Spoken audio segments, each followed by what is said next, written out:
आदरणीय दर्शकों, मैं सिर्फ पूरे राजनीतिक क्षेत्र का तजुर्बा रखते हुए ये भविष्यवाणी करता हूँ कि भारतीय जनता पार्टी की सत्ता पुनः 2024 से 29 तक रहेगा। दोबारा वो जीतेगा। और उस पर एक क्यों जीतेगा उसको मैंने तुकबंदी में कुछ लिख करके आपको प्रस्तुत करता हूँ। जो समझ में अगर आवे तो ठीक है, नहीं समझ में आवे तो वो आपकी दिमाग की बलिहारी है। तो अब जो है उसका शीर्षक होगा कि 2024 का सत्ताधारी भाजपा। तो अब कैसे उसकी सत्ता होगी वो हमको दिख रहा है। मैं 1965 ईस्वी से 67 ईस्वी से, जबकि मेरी उम्र उस समय 51 का पैदाइश है, तो समझ 14 साल के उम्र में मैं पढ़ रहा था, जब छोटे क्लास में था। उस समय से जो है इलेक्शन को देखते आ रहा हूँ और राजनीति से बिल्कुल करीब हो रहता हूँ। तो मेरा अपना सर्वे किया हुआ सर्वेक्षण है और आज का दौर का सर्वे भी है, इससे पहले का कांग्रेस रीजन का हर सर्वे है। तो मैं अपने विचार को, अपने अनुमान को, अपने तजुर्बे को तुकबंदी के तौर पर आप लोगों को सुना देता हूँ और कैसे ये सत्ता में आएगा वो क्लियर हो गया है। तो अब जो है मैं इस तुकबंदी को आपके समक्ष रख रहा हूँ।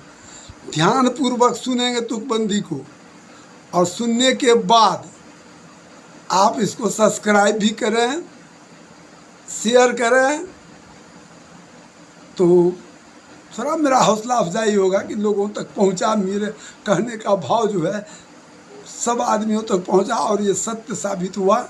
सत्य तो साबित होना ही है। जितने कानों में जाएगा, जितने आदमी ने सब्सक्राइब किया है उसके कान में तो जाएगा। अब वो तो मुझको बाद में कहेगा कि हाँ आपको कोई गैबी मदद मिला था या गैबी खबर थी। न गैबी नहीं, राजनीतिक क्षेत्र का मैं बहुत पुराना खिलाड़ी हूँ। ये तो छात्र आंदोलन तो 74 में हुआ, मैं 67 से राजनीति में 14 वर्ष की उम्र में दाखिल हुआ हूँ। रामविलास पासवान का फटल पजामा, फटल कुर्ता देखा हूँ 72 में कोढ़ा विधानसभा कटिहार जिला के अंतर्गत जाते हुए आते हुए, वो भी दुनिया से चला गया। अभी चिराग पासवान उसका बेटा बाप की कमाई पर खा रहा है, जी रहा है। तो मैं अब अपनी उस बात को दर्शा रहा हूँ जो मुझे दिखाई पड़ रहा है आगे क्या होने वाला है। भारत को असंगठित रहना वर्षे में मिला है। फिर सुनिए, भारत को असंगठित रहना वर्षे में मिला है। इसके चलते ही यह हमेशा ही लुटा है। एक बंद हो गया, दूसरे बंद में आप ये जरा ध्यान दीजिएगा। अब भारतीय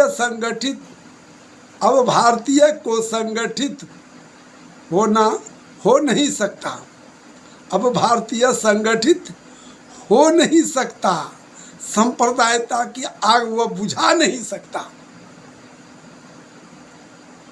देख लीजिए, अब भारतीय संगठित हो नहीं सकता, सांप्रदायिकता की आग यह बुझा नहीं सकता।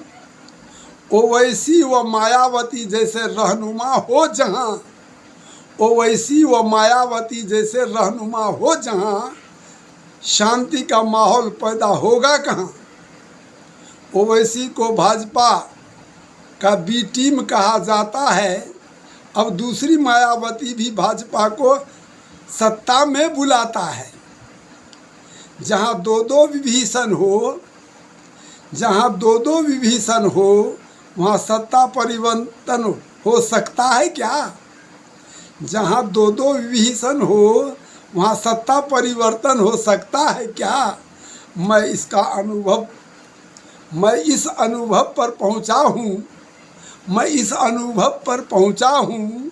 भाजपा को इंडिया अलायंस हरा सकता है क्या? मुमकिन नहीं भाजपा को सत्ता से हटाना, मुमकिन नहीं भाजपा को सत्ता से हटाना। लिखा हुआ है इंडिया अलायंस को सत्ता से दूर ही रह जाना। ये मेरा अपना अनुभव है और मैं खुलासा कह देता हूँ। ये तुकबंदी के तहत मैंने अपनी बात को रख दिया। जब तक ओवैसी एक बिरादरी का आवाज़ उठाते रहेगा, भारतीय हिंदू संगठित बड़े कास्ट के लोग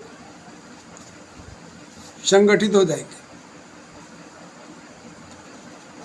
और इतना संगठित होगा हद से पार होगा। इतना ही मैं अपनी बात को ख़त्म करता हूँ।